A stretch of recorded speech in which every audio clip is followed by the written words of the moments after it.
80 years, Alpine.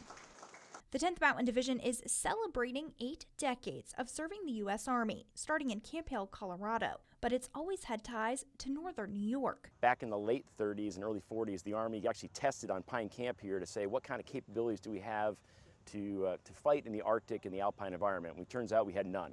And that started a process of people talking about a need for a division that could do this. 10th Mountain claimed victory during World War II in the mountains of Italy.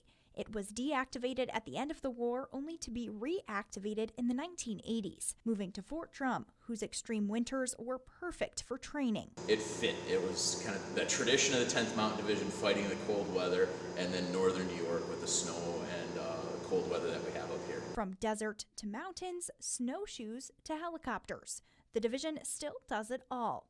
One of the reasons they're the most deployed unit in the Army. Here we are 80 years later, and once again, the Army is looking for an Alpine unit to fight in that environment. And with the division headquarters currently in Eastern Europe right now, we're living that environment again, and we're relevant. No doubt something to celebrate for the 10th Mountain, but also a major milestone in the North Country, as the Army, its soldiers, and families continue to have a major presence in the local community. Fort Drum in itself is integrated so much into the community. There's really no other base in the United States military like it.